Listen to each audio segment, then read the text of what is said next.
invitación y quisiera iniciar haciendo un comentario sobre la elección de los Estados Unidos y después pasar a los temas concretos que nos convocan el día de hoy y sobre todo iniciar la serie abierta que me interesa mucho tener con ustedes de preguntas y respuestas para poder escuchar la opinión de todos.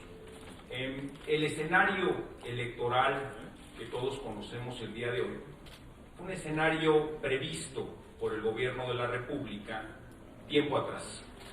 Las encuestas señalaban una contienda muy cerrada entre la candidata demócrata y el candidato republicano. Y en consecuencia, en el Partido Revolucionario Institucional, apoyamos la decisión del presidente de la República de invitar a los dos candidatos a que se hablaran de los temas de México en México. Precisamente el propósito de ese encuentro que se llevó a cabo entre el presidente Enrique Peña Nieto y el candidato republicano Donald Trump era el de establecer vínculos entre los dos equipos para estar preparados para un escenario como el que hoy enfrentamos, el de poder establecer vínculos de comunicación que en este momento se necesitan profundizar y aprovechar para el beneficio de una relación bilateral muy importante, dado que gran parte de nuestras exportaciones como país se venden a los Estados Unidos de Norteamérica y un importante número de inversiones de los Estados Unidos de Norteamérica se traducen en fuentes de empleo y desarrollo en México. La relación entre ambos países es rica en términos culturales, es rica en términos económicos, pero sobre todo se traduce en beneficios para las mujeres y los hombres que aquí trabajan en la industria que exporta o que viven en los Estados Unidos donde desarrollan sus actividades sociales, culturales y económicas. Por esa razón debemos de profundizar la relación entre ambos gobiernos y cuando el presidente electo Donald Trump rinda protesta como presidente en funciones, incrementar todavía más la relación entre ambos países. Y por esa razón tenemos que establecer en México una nueva agenda que establezca políticas públicas diversas para resolver los problemas nacionales que tenemos. Ciertamente México ha vivido en la administración del presidente de la República importantes reformas estructurales que pusieron al día nuestra economía. Pero necesitamos ser críticos y autocríticos. Hay importantes áreas de la economía y de la sociedad que reclaman cambios y que tienen que ser atendidos porque tenemos que aprovechar mucho mejor las oportunidades que tenemos en nuestro país. En consecuencia, propongo una agenda que vaya más allá del debate entre partidos, que sea una agenda que podamos construir con la sociedad. He recorrido las 32 entidades federativas en los primeros 100 días como presidente nacional del PRI. Me llevé muchas lecciones muy importantes para el desempeño partidario. Pero ahora he iniciado un nuevo recorrido por las 32 entidades federativas para tener encuentros como este, encuentros con la sociedad civil de cada entidad federativa para construir una agenda común, una agenda temática que vaya más allá de los partidos políticos, que sea una agenda con la sociedad civil. Y por eso voy a ir al encuentro con el sector empresarial, con los medios de comunicación, con universidades, institutos y tecnológicos, para encontrar nuevas respuestas a las viejas preguntas que tenemos como nación.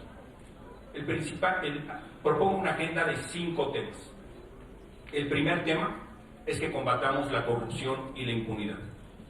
A México y a nadie le enorgullecen políticos como Javier Duarte, como Guillermo Padres, como Abarca o como el señor de las ligas. Eso tiene que acabar en nuestro país.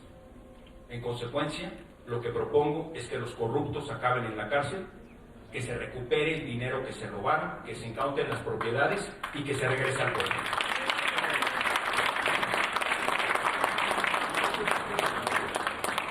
Tenemos que acabar con la impunidad. ¿Cómo lo vamos a hacer? Cada área de la sociedad tiene una responsabilidad que cumplir y los partidos políticos tenemos que asumir la propia. Existen mecanismos de rendición de cuentas política que los partidos políticos tenemos que ejercer. Un ejercicio de eso es suspender a una persona que estando en el partido no le cumple bien a la sociedad. Otra es expulsarlo. Otra es denunciarlo ante las autoridades competentes y exigir su castigo ejemplar. Y estos mecanismos de rendición de cuentas política son importantes para corregir un error, para corregir un problema. Y se utilizan en todos lados del mundo, pero no son suficientes. Debemos de establecer también políticas públicas preventivas al interior de los partidos políticos. Y en ese sentido, cuando asumí la presidencia del PRI, convoqué a un grupo de especialistas para que analizaran las mejores prácticas que se llevan a cabo en otros partidos políticos de cómo podemos prevenir la corrupción al interior de los partidos políticos. Y en consecuencia, hace una semana propuse ante el Consejo Político Nacional del PRI que se aprobara una nueva institución, una comisión anticorrupción, siguiendo las mejores prácticas internacionales. ¿Y qué propósito tiene esta comisión? En primer lugar, será integrada por personas de prestigio que revisen el perfil, el currículum de las mujeres y de los hombres que quieran ser nuestras candidatas o candidatos en el próximo proceso electoral del 2017. Empiecen a actuar de inmediato para que las mujeres y hombres que presentemos como candidatas y candidatos sean personas con prestigio y honestidad. Que empiecen los filtros preventivos al interior de los partidos políticos a tiempo. Porque es muy lastimoso para la sociedad que si no se revisan los perfiles y esas personas ganan las elecciones, se comporten de manera equivocada en el servicio público y el daño al patrimonio de todos los mexicanos y a la confianza en el sistema democrático es gravísimo. Por eso tenemos que promover acciones preventivas. Pero también debemos de establecer acciones de seguimiento. Es decir, esta misma Comisión Anticorrupción al interior del PRI estará atenta de las resoluciones de la Auditoría Superior de la Federación y de otras instituciones del Estado mexicano cuando advierten que una persona ya en funciones, sea priista o de otro partido, le esté incumpliendo a la ciudadanía o esté abusando del uso de los recursos públicos. Porque verán ustedes, lo que sucedió en Sonora con el exgobernador panista Guillermo Padres, o lo que sucedió en Veracruz con Javier Duarte, no fue sorpresivo. Se viene avisando por diversas instituciones del Estado mexicano de hace unos años a la fecha. Los actos que cometieron al principio pequeños pero importantes y después en creciendo, abusando del recurso público y dejando de pagar proveedores y servicios, debieron de haber levantado las banderas a tiempo. Y eso es precisamente lo que queremos prevenir y dar seguimiento en el PRI. Que seamos los priistas los primeros garantes de la transparencia y rendición de cuentas de los gobiernos que emanan de nuestras filas y de los gobiernos de otros partidos políticos. Por supuesto que señalaremos a los otros partidos políticos, pero el buen juez por su casa empieza y nosotros nos tenemos que hacer cargo de resolver la problemática asociada a los militantes del PRI. Por esa razón he propuesto, ya ha quedado ya aprobada, la creación de la Comisión Anticorrupción adentro del PRI, siguiendo las mejores prácticas internacionales en la materia, para prevenir y para darle seguimiento al buen comportamiento de los gobiernos. Pero además tenemos que establecer instituciones del Estado mexicano que con credibilidad y eficiencia castiguen los actos de corrupción cuando esto suceda.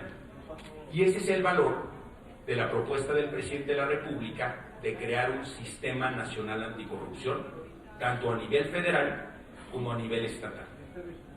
Y en ese sentido, la propuesta del PRI y el compromiso ante ustedes es que sean mujeres y hombres de prestigio, ciudadanos, quienes encabecen las instituciones anticorrupción a nivel federal y a nivel estatal, precisamente para que sean instituciones que, vinculadas con la sociedad civil, generen la confianza y los resultados que demanda el problema que tenemos enfrente. Porque la corrupción en México no es nueva, pero esta generación de mexicanos tiene que marcar la diferencia entre lo que ha sido y lo que debe de ser el desarrollo de nuestro país. Por eso proponemos desde el PRI la convocatoria a todos los sectores de la sociedad para que tomemos esta como una oportunidad y cambiemos las instituciones de nuestro país para bien. Quiero hacer un paralelismo histórico. En 1988, las elecciones se llevaron a cabo bajo un proceso que fue cuestionado por todos los sectores de la sociedad. Esas elecciones no dejaron satisfecho a nadie. ¿Y a qué tarea nos dimos los mexicanos? Desde la sociedad civil, la empresa, los medios de comunicación, los partidos políticos, el gobierno en ese entonces, nos dimos a la tarea de reformar la Constitución, reformar las leyes, para crear nuevas instituciones y atender el problema.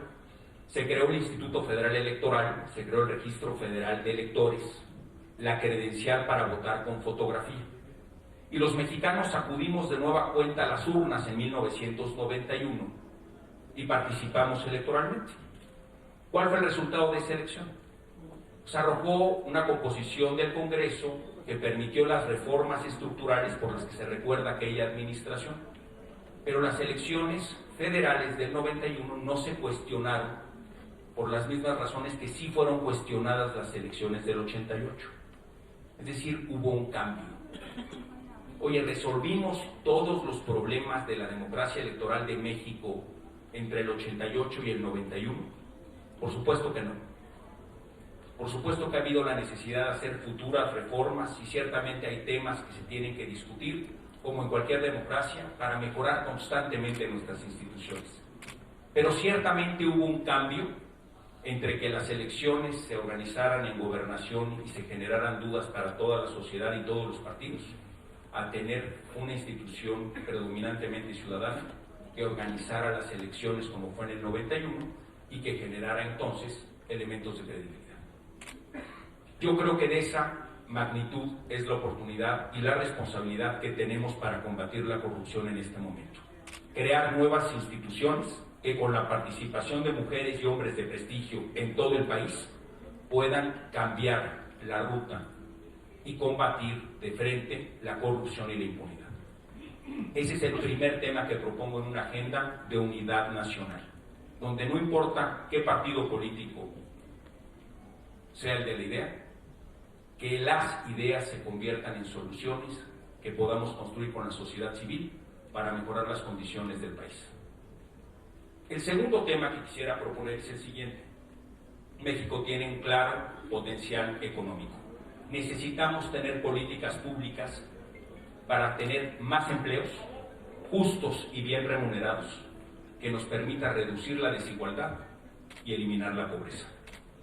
En el recorrido que he hecho por las 32 entidades federativas, me encontré, a muchos de ustedes los conocí en ese contexto, en esos recorridos, pero me encontré un país muy diverso en desarrollo económico. Hay estados de la República en nuestro país que están creciendo al 3, 5, 7 o incluso 9% anual por los últimos 5 años, donde ha habido un vínculo entre la sociedad civil, el sector empresarial, la academia y el gobierno, que generan un círculo virtuoso de nuevas ingenieras o ingenieros en nuevas actividades económicas como la industria automotriz o aeroespacial o la importante producción manufacturera. Y entonces están generando en ciertas regiones de México más empleos de lo que hay gente para poderse emplear. Sin embargo, vamos a otras regiones del país, aquellas predominantemente con economía petrolera, que ante la baja en los precios de petróleo y la disminución en la plataforma petrolera han visto sensiblemente afectadas sus oportunidades de desarrollo. Sabíamos que hay muchos Méxicos en nuestro México, pero he encontrado que también las historias de éxito han estado subdocumentadas, subanalizadas. Y hay claramente historias de éxito en distintos estados de la República, de las cuales todo el país se puede beneficiar. Y tenemos que recuperarlas, aprender las buenas prácticas y llevarlas a las regiones de México donde el desarrollo económico no ha sido tan amplio como en otras regiones del país. Por eso propongo tener encuentros con el sector empresarial en las 32 entidades federativas para cambiar y ajustar lo que sea necesario a fin de que lleguemos a un desarrollo económico mucho más pleno, con más creación de empleo y para reducir desigualdad y pobreza. Tenemos una buena base a partir de la cual construir eso. Las reformas estructurales han arrojado resultados importantes. Yo soy de la generación donde la inflación era de 130%, donde las tasas de interés eran superiores a 130% anuales, no había hipotecas de largo plazo y mucho menos hipotecas de largo plazo con tasa fija como existe hoy en día. Yo vengo también de esa generación donde la economía no crecía, decrecía, y cada año perdíamos empleos en lugar de generarlos. En el gobierno del presidente de la República se han creado en 3 años y medio 2.3 millones de nuevos empleos. ¿Cuánto empleo se creó en México el sexenio anterior? 1 millón de empleos en 6 años con el presidente Calderón. ¿Cuánto creó el presidente Fox? Otro 1 millón de empleos en 6 años. Es decir, en 12 años de gobiernos panistas se crearon 2 millones de empleos y en 3 años y medio de gobierno del presidente Peña Nieto se han creado 2.3 millones de empleos, más empleos que en los 12 años anteriores. Es una base. ¿Están resueltos los problemas de desarrollo económico? Por supuesto que no. Por supuesto que tenemos que profundizar la capacidad que tiene nuestra economía en distintas entidades federativas para avanzar más. Pero esa es la plataforma sobre la cual podemos construir. E invito a que rescatemos las historias de éxito que abundan en el sector empresarial mexicano, a partir de las cuales podamos compartir mejores prácticas para el beneficio de todo el país. El tercer punto que quiero poner a su consideración son políticas de equidad de género. Las mujeres en nuestro país enfrentan al menos 2 retos muy sensibles. Primero, aquellas que quieren participar en la vida pública de México se han enfrentado a una ola de violencia política de género, donde se les discrimina y critica de manera injusta e inaceptable por su condición familiar o por su actividad o preferencia sexual. Eso es profundamente incorrecto. Tenemos que superar esa etapa en México y generar una condición entre todos los sectores de la sociedad para que la mujer que decida participar en la vida pública, en cualquier nivel y en cualquier partido, lo haga bajo condiciones de dignidad y de respeto. A eso nos comprometemos en el PRI y estamos encabezando una serie de reformas para que en el beneficio de todas las mujeres del país se pueda participar de manera digna en política. Pero además, en México no se cumple un principio fundamental de equidad. No hay para las mujeres de México salario igual para trabajo igual. Debemos de impulsar los cambios necesarios para que las mujeres que participan en la economía de nuestro país y lleven a cabo trabajo igual que un hombre, por la condición de trabajo igual, ganen lo mismo. La disparidad en sueldos y salarios entre mujeres y hombres acentúa el problema de desigualdad entre personas y acentúa el problema de pobreza. Una solución ciertamente tiene que pasar por políticas públicas que permitan que la mujer gane en igualdad de condiciones que los hombres. El cuarto tema que pongo a su consideración es el siguiente. El 25% de nuestra población vive en el campo y del campo vive. Y sin embargo, a pesar de que México tiene, por primera vez en su historia, la capacidad de exportar más alimentos de los que importa, tenemos concentrada la pobreza en ciertos estados de la República en su población que vive en el campo. Hay una gran disparidad en las historias de éxito y fracaso alrededor de la producción agrícola. Y tenemos mucho que mejorar. Uno de los principales propósitos del nuevo recorrido por las 32 entidades federativas es para tener encuentros con los empresarios del campo, con las comunidades del campo, con las mujeres y los hombres del campo, para encontrar las mejores políticas públicas para que nuestro campo sea más justo y más productivo. El último tema que quisiera poner a su consideración es el siguiente. Es el tema de la inseguridad. Quisiera hacer una pregunta abierta que he hecho en otros momentos cuando yo impulsaba reformas al sistema de justicia penal. Por favor, levanten la mano quienes de ustedes aquí han sufrido algún asalto, ustedes o sus familias, en los últimos 5 años. Por favor, levanten la mano, nada más para saber. Bueno, así estamos en todos lados del país. Cuando yo hago esta pregunta en distintas entidades federativas en este recorrido que he hecho, esta es la respuesta que recibo. México merece mejor destino. Las mujeres y los hombres que viven en este país merecen desarrollar sus actividades económicas y sociales en paz y en tranquilidad. Y ciertamente tenemos que profundizar en las soluciones que nos permitan vivir en un México en paz. Los problemas son multifactoriales, los asociados a la violencia y la impunidad, pero también las soluciones se han encontrado en distintos espacios del territorio nacional que en algún momento tenían altos niveles de violencia y que fueron reduciendo con la participación de la sociedad, de los empresarios, de los medios, del gobierno, de los partidos, y resolver el problema. Me ha tocado ver de manera directa, a primera mano, cómo Tijuana en algún momento tenía amplios niveles de violencia, o Juárez, y con la participación de todos los sectores se fue reduciendo el problema. Oye, ¿se resuelve el problema de la inseguridad una vez y para siempre? Por supuesto que no, son problemas dinámicos que siempre tenemos que seguir poniéndole especial atención. Primero para resolver el problema de la inseguridad y después para mantener la seguridad. Pero lo que invito es a que lo pensemos de manera diferente, que lo hagamos de una manera unida, que sí compartamos mejores prácticas y también asignemos responsabilidades.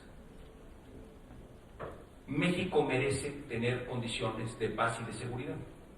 Y el propósito también de recorrer las 32 entidades federativas es acercarme a las mejores prácticas que ya se construyeron con la participación de la sociedad, de los medios y del gobierno para poder atender este problema mejor.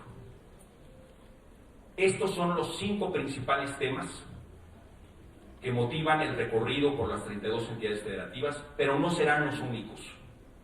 Lo que yo pido en estos recorridos es poderme llevar más temas en la agenda. Originalmente la agenda partía de 3 y en los recorridos que he hecho ya en la última semana sumamos 2 más. Mi propósito es que podamos construir una agenda que le haga sentido de cambio a nuestro país y que no sea solamente conceptual, que sobre todo sea una agenda de implementación, una agenda práctica, que pueda traducir los diagnósticos en soluciones de política pública para el beneficio generalizado. Finalmente, señoras y señores, en el PRI estamos convencidos de la manera en que nos hemos comunicado con la sociedad en general debe de mejorar de manera dramática.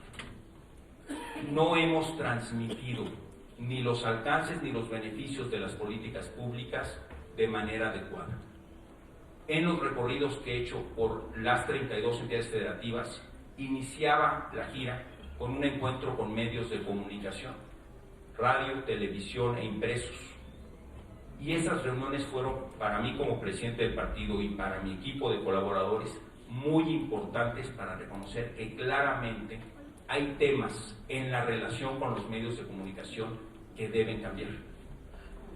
Yo lo que les pido es que en este encuentro y en la sesión que vamos a tener de preguntas y respuestas, por favor me compartan sus inquietudes, la visión crítica que tienen para que podamos mejorar las cosas y hacer un mejor trabajo a favor de México. Muchas gracias por esta oportunidad.